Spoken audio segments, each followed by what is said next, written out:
Let's go ahead and pray, and we will get into our discourse this morning. Lord, thank you so much just for your word and for your truth. Thank you so much, Lord, for your wisdom that you have given to us, that we can read and ponder and examine and take great comfort in, knowing, God, this wisdom helps us see things as they are. Pray, Lord, that this would be instructive and beneficial for us, and that overall, God, in this, you would be acknowledged and glorified. We love you so much, for it's in your Son's name. Amen. Okay. Hey, well, I'm going to use your Bible here since it's here. All right. Well, let's go ahead and get into our discourse here in Ecclesiastes. We are in chapter 12, right? Going through this. Where it is? There it is. Let's continue to review. I know that we keep bringing this up, but this is important because, again, this sets the context for Ecclesiastes as a whole. In Ecclesiastes chapter 1, verse 1, we have been looking at the introduction. We're using the contents of a research proposal as a primer to observe how the book of Ecclesiastes is written. And Koheleth begins his introduction in Ecclesiastes chapter 1, verse 1, examining why this particular book ought to be completed and why this particular subject within this book is significant. It is important. Then we have the literature review, or in Koheleth's case, the review of nature. He uses creation to look at the cyclical nature of life itself, as well as generations, right? Generations come, generations go. That doesn't seem to change, right? Rivers flow into the sea's never full. It flows back again. That never changes. So considering the cyclical nature of life, why are we here? What is the purpose for all of this? That is the rationale in Ecclesiastes chapter 1, verses 13 to 14. It is a description of the questions that are to be examined and the reason for this exploration of the subject. And Koheleth essentially gives the motive and the reason for why this topic or the subject is important. We go into the method and design. This is basically a description of the method and the analysis and the procedure and how this takes place.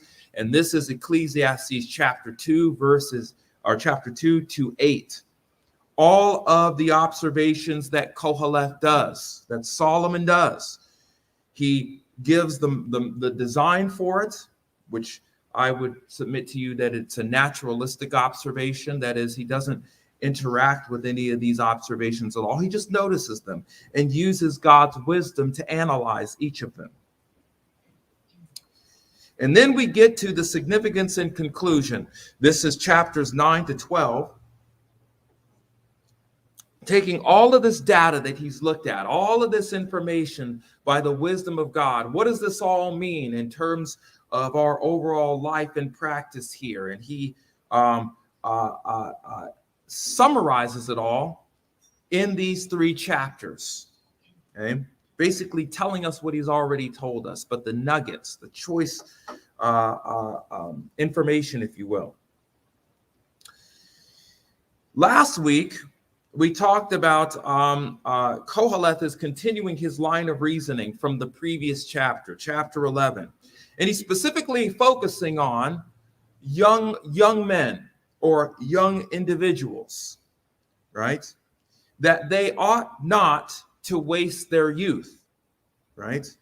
That they ought to live intentionally, right? That they ought to enjoy their youth and all of the privileges that come with that, strength, speed, so on and so forth. Because a person's physical body over time is not going to work as well when it was when they were younger, right? So because of this, you ought to live your life with wisdom from your Creator, to remember, to recall God's wisdom, because you're not going to have your youth for very long. So far, we've been looking between 2 and 4, verses 2 and 4 of chapter 12. Koheleth brings up particular aspects or characteristics of an individual, particularly their physical features and those things that are impacted by old age. In verse 2, he discusses eyesight.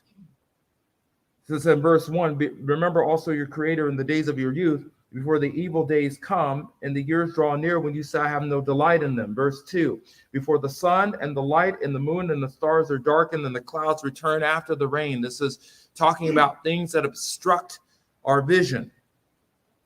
That is, the clouds that return after the rain, they obstruct the sky, the clear blue sky. You can't see them when the clouds are in the way. Same thing when the sun and the stars and the moons are darkened. They're not darkened because they disappear. They're darkened because eyesight is being impacted by how we see them. In verse 3, bones are affected by old age. We observe that in the day of the watchmen of the house tremble and the mighty men stoop, right? That one's posture becomes lowered because of the lack of bone density. In verse 4, we find that teeth are influenced by old age, where the grinding ones stand idle because they are few, right? And those who look through the windows grow dim.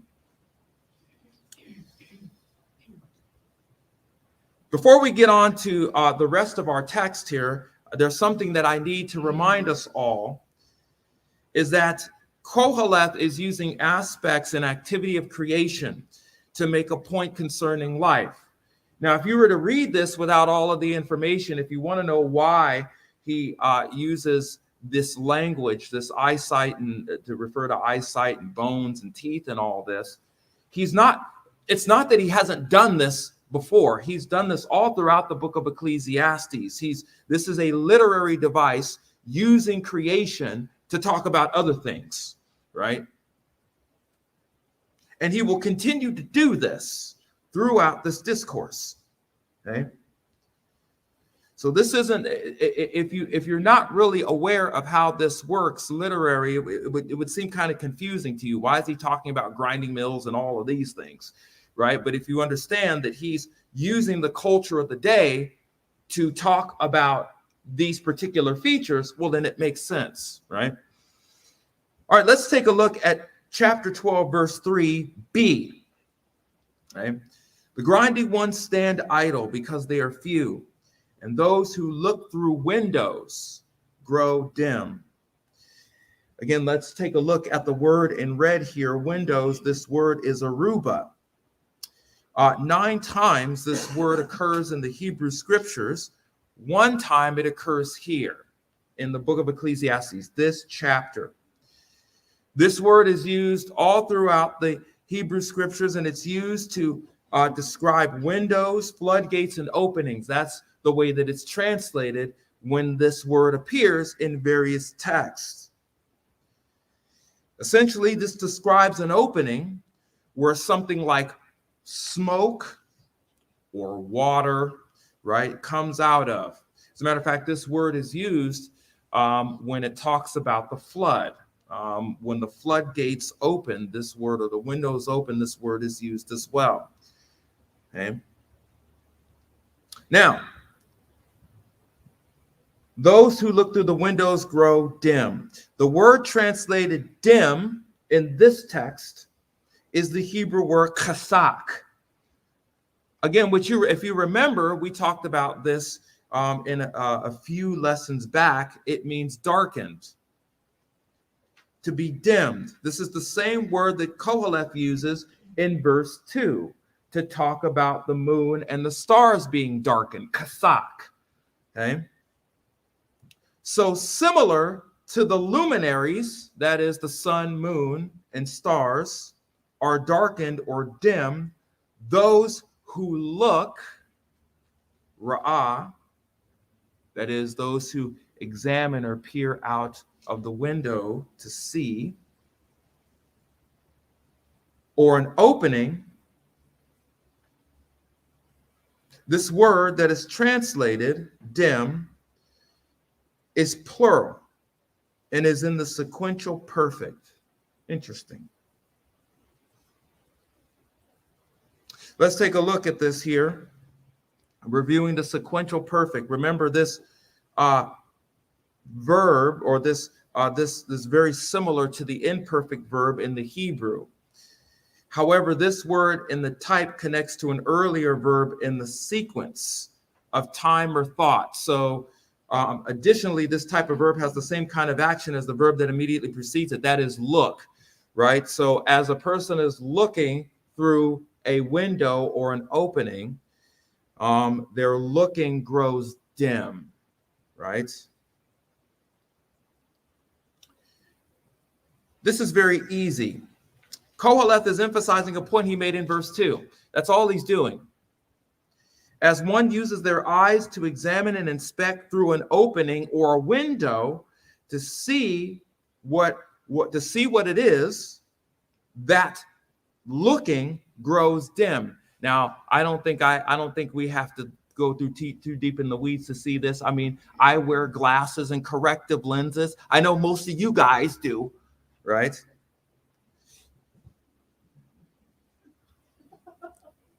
That's kind of the idea. Again, once more, eyesight is affected by one's old age. What they see, it grows dim or darkened because of their loss of clear eyesight, and hence they become blind, right? Enough time passes, there won't be a powered glass in the world that can correct our vision. Let's continue to verse 4. So we've got teeth, we've got eyes mentioned once again, and in verse 4, and the doors on the street are shut as the sound of the grinding mill is low, and one will arise at the sound of a bird, and all the daughters of the song will sing softly. This is an interesting statement here. Again, reading at face value, we're kind of like, what? What is this? Right? But if we take a look at some words here, this becomes real clear. Shut is the Hebrew word sagar. It occurs 91 times in the Hebrew scriptures and one time here, which is in chapter 12. It is literally translated as shut or close. That's it. Okay. Now, the stem of this the stem of this word in this text is kind of fascinating to me. This Hebrew word is in the pual stem in the Hebrew, which is essentially passive. So a person isn't shutting, the doors of the street are shut. The person isn't shutting the doors of the street. They're being shut by themselves, which is interesting. This word is in the passive voice. So these doors shut or close themselves. No one is closing them. They're being closed themselves. What's interesting about this statement, let's read it again. This is kind of fascinating. It says, and the doors in the street are shut as the sound of the grinding mill is low. What? Wait a minute. Wouldn't you shut doors if it was loud? That doesn't make any sense, right? If something is loud, what do? You close the door, right? TV's loud, you close the door, right? Some noise outside, right? You shut the door, shut the window, right? To keep the sound out. But what does that mean? Notice what is interesting about this statement is that Qoheleth does not say the doors on the grinding mill are shut, but that the doors on the street. Have you ever seen doors on the street? That doesn't make any sense. We will come back to this later, okay? Just keep those questions in mind. Let's take a look at another word here. And the doors on the street are shut as the sound of the grinding mill is low. And one will arise at the sound of the bird, and all the daughters of the song will sing softly. Arise in this text here is the Hebrew word kum. 628 times it occurs in the Hebrew scripture, so it's frequently used. It appears 3 times in the book of Ecclesiastes. Depending on the context it's in, it can be translated as follows: to rise, to arise, as in to get up, to stand up, or to rise up. Okay. It is in the active stem. So one arises at the sound of a bird. They sit up, right, when they hear the sound of a bird. In this context, it involves a person who rises or arises after hearing something, right? In this case, it is the sound or the voice of the bird. So we've got doors that shut themselves and people arising at sounds of birds. Now, here's another question for us to consider. Why would this be problematic to, and when you hear birds outside, it's very pleasant. You know what I'm saying? I like to hear birds outside, Why would this be a problem? Why is this an issue?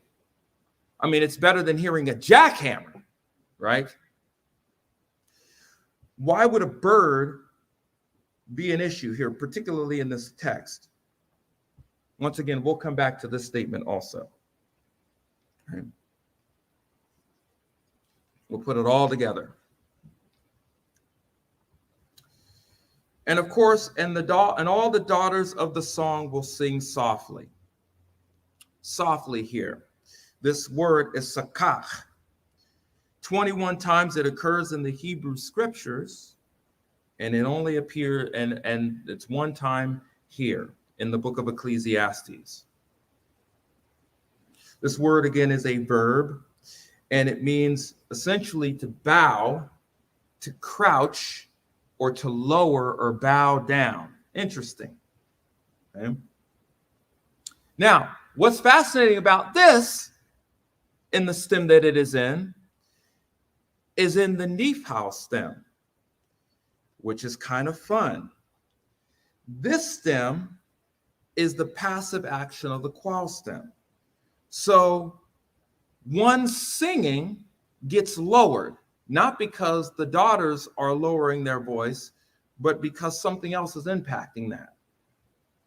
Okay.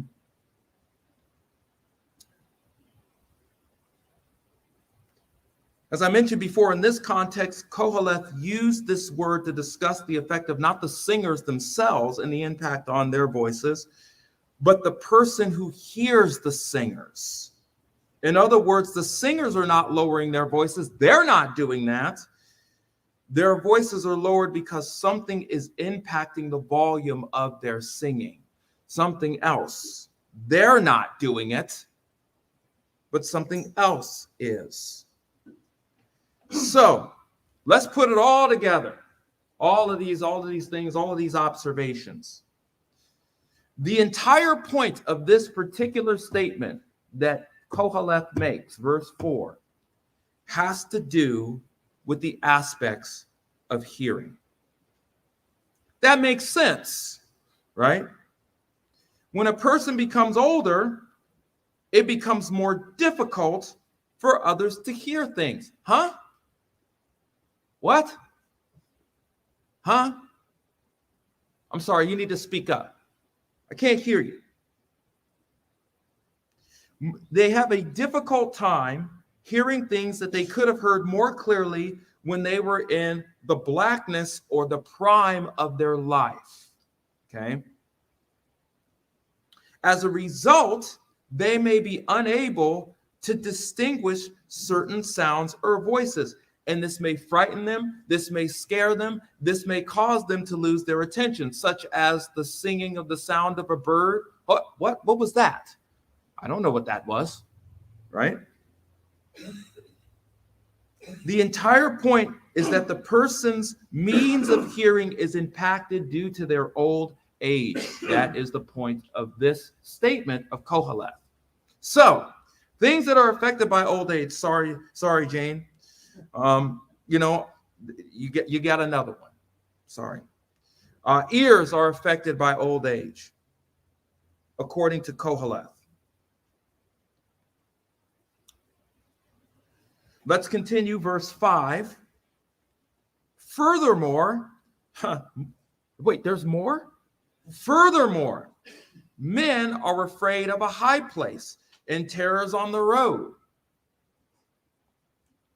Of course they are. Koheleth continued to add to the main point that he underscored in all of the other statements he's made. This is all associated here with chapter 12, verses 1 to 4. That he made that men, or they, actually the literal word there for men is they. Okay? So they are afraid, Ya'er, of a high place or terrors on the street. Okay, this is the same word that is used, by the way, in verse 4. Okay, terrors on the street or on the road. Due to someone's old age, they are scared of terror, fear, because again, their strength is impacted due to a person's old age. When you're young, you have vitality, you have strength, right? And you can take that strength and use it to protect yourself and things like that. But when you're older, there is a lack of strength.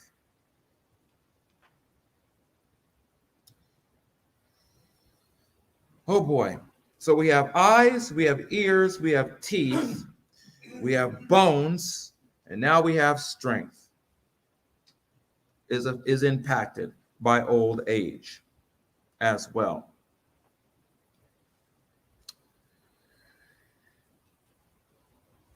Let's take a look at verse 5, and there's some things we got to talk about. Verse 5, furthermore, men are afraid of a high place and terror on the road. The almond tree blossoms, the grasshopper drags itself along, and the caperberry is ineffective. What in the world does that mean? We don't talk like this, right? Particularly caperberries. What are they used for? And what is this deal about an almond tree? I mean, almond tree blossoms, they look awesome. What does this have to do with this, right? Well, let's look at this. The almond tree blossoms. Again, what does this have to do with anything concerning old age? He just keeps dropping these statements at random here, supposedly. Well, in order for us to kind of understand what he's talking about, we got to take a detour, right? We got to take a look at some cultural things first. Let's talk about the almond tree, right? The almond tree, in and of itself, is grown in Israel. By the way, we grow almonds here. The highest almond production in our country is California. Sorry. I guess that's the only thing it produces that's great. But the almond tree has an annual cycle of production. It's really kind of interesting. It's fascinating. During the wintertime, almond trees lie inactive. There's not really much growth happening there. There's a lot of things. They're taking up nutrients from the soil, right? Replenishing themselves and things like that. But they pretty much lie dormant over the course of the winter. During February and March, around this time of the year, actually, the almond trees begin to blossom. That is the point of Koheleth's text here. Okay.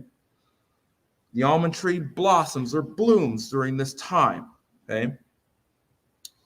So he's pointing out something particularly special about this.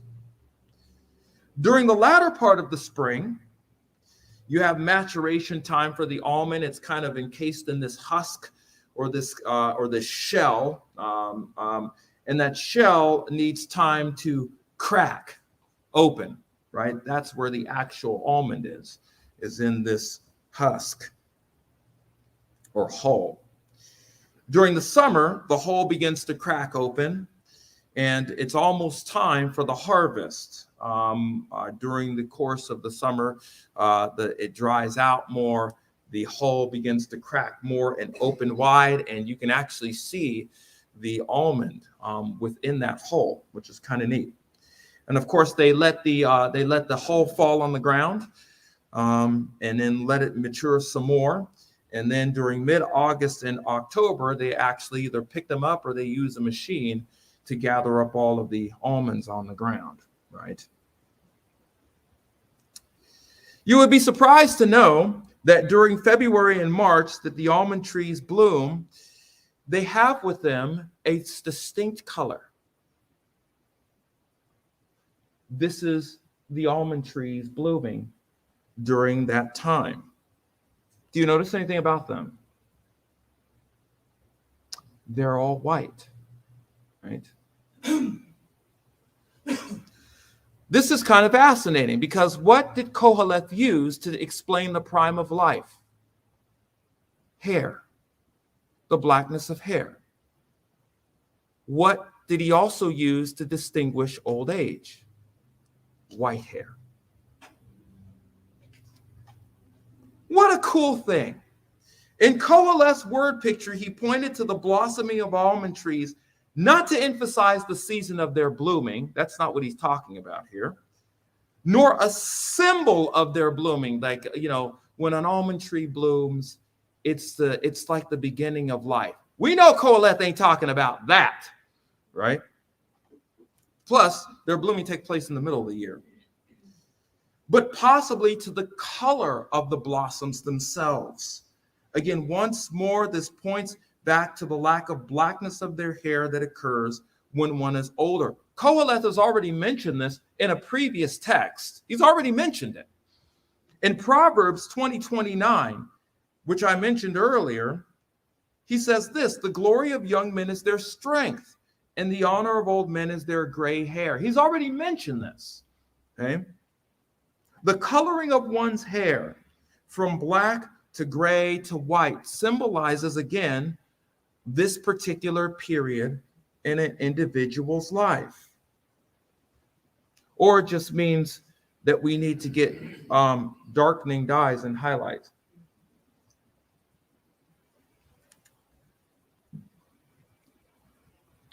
So we find that hair is affected by old age. Okay? What about this statement? The grasshopper drags itself along. Wow. Have you ever seen a grasshopper drag itself? It's a really sad thing, right? It's like, this is kind of sad, Grasshoppers are agile. They hop. Try to catch one. It's not going to be an easy feat. Crickets, which is a type of insect related to these individuals. I hate these things, right? They make a whole bunch of noise. You find them. Once you find them, you try to catch them. They're all over the place. You're throwing shoes at it, right? You're yelling explicatives all over the house. The grasshopper drags itself along. Koheleth once more underscored the reality of old age when he brings up the grasshopper who is not nimble or quick to jump, and they are slow to move, right? This is highlighted with the Hebrew word sabal, which is translated drag, okay? And this is, of course, reflexive, which means drag itself. That just underscores the fact that they're doing this, right?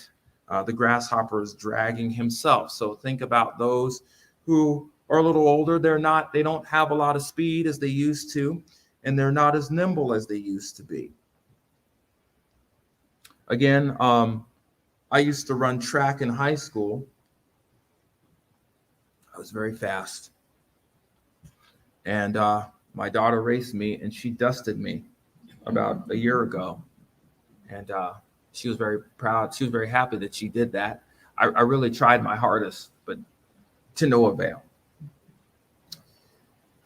Of course, my speed is affected by my old age.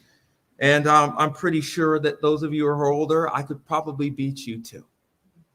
But that won't last very long. Speed is affected by old age.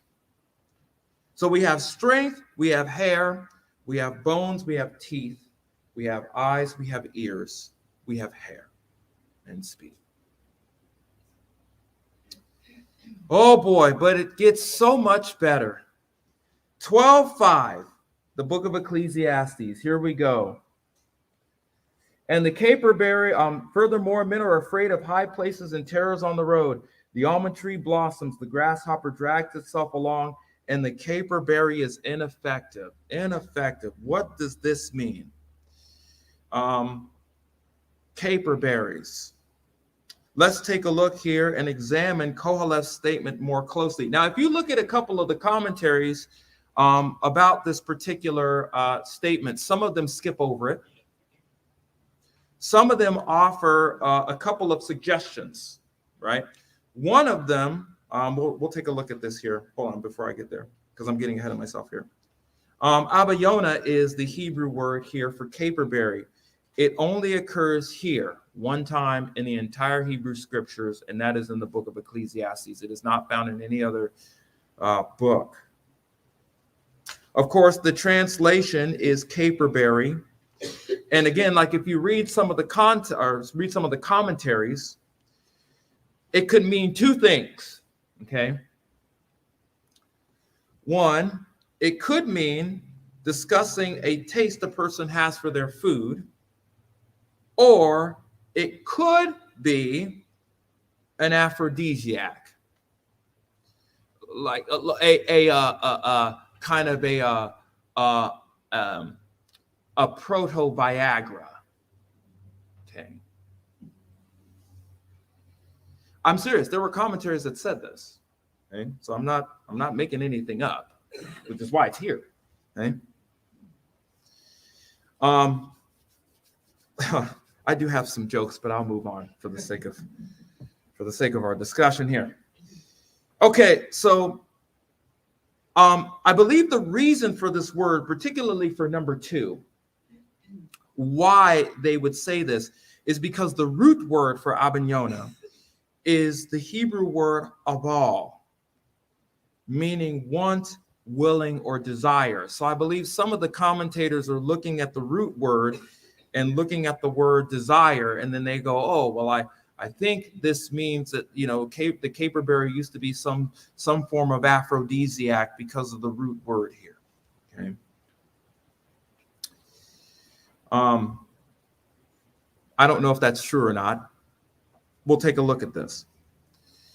Now, the Septuagint, that is the Greek translation of the Hebrew scriptures, again, not inspired, but I believe it gives us some insight into some of the word usage that these individuals use. The Hebrew word is the word kaparis, okay? And again, you could see kind of the word capers, right, within that particular Hebrew word there. Translated caper or caper bush, where the capers are developed. And this word actually is used outside of Scripture as well, kaparis. It's actually, for example, Aristotle uses this. I believe Plato uses this word as well. Okay? So this word has a wide range throughout literature. Let's talk about the caperberry for just a moment. Kaparis or Abayona. Okay? The caperberry is kind of fascinating. Now, I like capers. I actually, if you put them on salmon, it's really good. Okay. Some people put them in salads and things like that. Caperberries are usually pickled, okay, and are used for recipes. Sometimes that people put them in their cocktails, and can be added to sauces, okay, that gives it more of a kind of a tangy type of flavor. Okay. Capers, in one sense, are very salty, okay, as well. But caperberries may also have anti-inflammatory and antifungal properties. Now, capers are different than caperberries, although they come from the same bush, okay. Ineffective.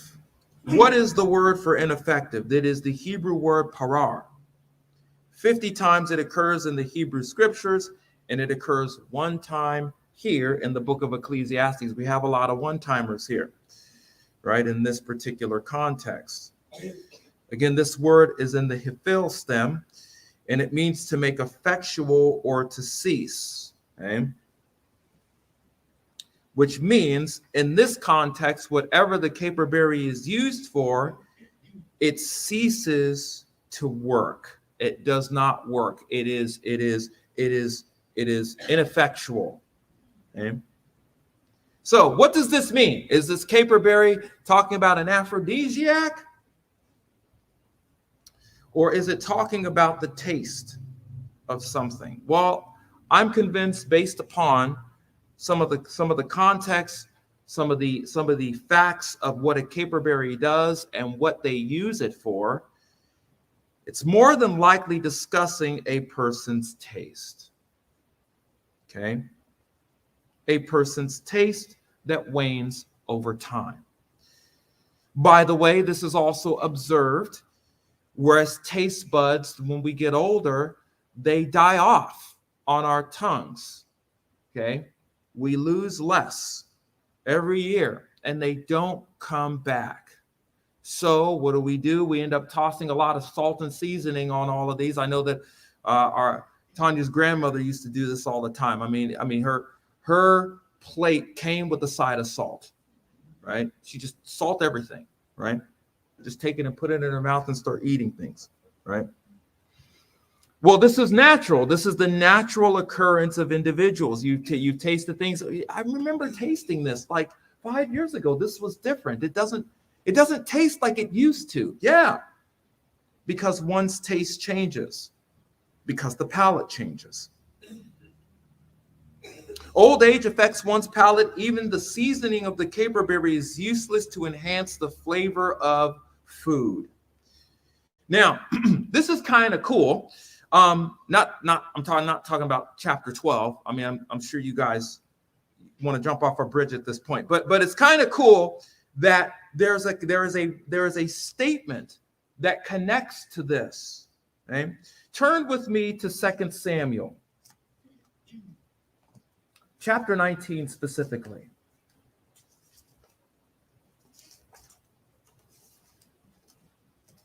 Of course, this is not Koheleth. This involves David. 2 Samuel chapter 19.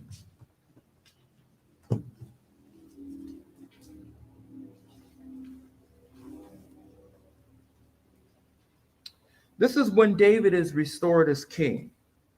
Now I'm going to start at verse 22 just for some immediate context, because there's a lot of names here that we're more than likely unfamiliar with. So I want to give some context, but my main text is in verse 35, but we'll start at chapter 20 or verse 22, talking about David. Then David said, "What do I have to do with you, O sons of Zeruiah, that you should this day be an adversary to me? Should any man be put to death in Israel today? For I do not know that I am for do I not know that I am king over Israel today?" The king said to Shimei, "You shall not die." Thus the king swore to him. Then Mephibosheth, the son of Saul, came down to meet the king, and he had neither cared for his feet, nor trimmed his mustache, nor washed his clothes from the day the king departed until the day he came home in peace. Imagine meeting a person like that, huh? Brother, you need a shower and a shave, brother. Right? Verse 25. It was when he came from Jerusalem to meet the king that the king said to him, "Why did you not go with me, Mephibosheth?" So he answered, "Oh, my lord, that my king, the servant, deceived me. For your servant said, I will saddle a donkey for myself that I may ride on it and go with the king, because your servant is lame. Moreover, he has slandered your servant to my lord the king. But my lord the king is like the angel of God. Therefore, do what is good in your sight. For all my father's household was nothing but dead men before the Lord my king. Yet you set your servant among those who ate at your own table. What right do I have yet that I should complain any more to the king?" Verse 29. So the king said to him, "Why do you still speak of your affairs? I have decided you and Ziba shall divide the land." Mephibosheth said to the king, "Let him even take it all, since my lord the king has come safely to his own house." Now Barzillai, the Gileadite, had come down from Rogelim, and he went on to the Jordan with the king to escort him over the Jordan. Now Barzillai was very old, being 80 years old, and he had sustained the king while he stayed in Mahanaim, for he was a very great man. Verse 33, the king said to Barzillai, "You cross over with me, and I will sustain you in Jerusalem with me." So this servant of King David took care of King David, right? treated him well, served him well, and things like that. And so King David requests that this servant who's cared for him come back to Jerusalem with him, right? Come back with me, right? And I will sustain you. But Barzillai said to the king, how long have I yet to live, that I should go up with the king to Jerusalem? I am now 80 years old. Can I distinguish between good and bad? Or can your servant taste what I eat or what I drink? Or can I hear any more the voice of singing men and women? What have we been talking about this whole morning? All of these attributes and characteristics that we've been discussing, that Koheleth talks about, Barzillai mentions here. Can I distinguish between good or bad? Can your servant taste what he eats or what he drinks? This is a rhetorical question. He's like, I can't even taste my own food now. Why am I going to go up to Jerusalem with you? How much more time do I have left? I don't have that much time, right? Or can I hear any more the voice of singing men and women? I can't even hear them. I can't distinguish them. Why then should your servant be an added burden to my Lord? And he ended up staying where he was while David went back to Jerusalem. He gave him what he asked for.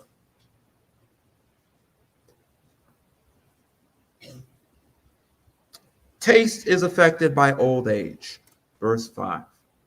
Okay. Going back to Ecclesiastes chapter 12, let's finish up verse 5.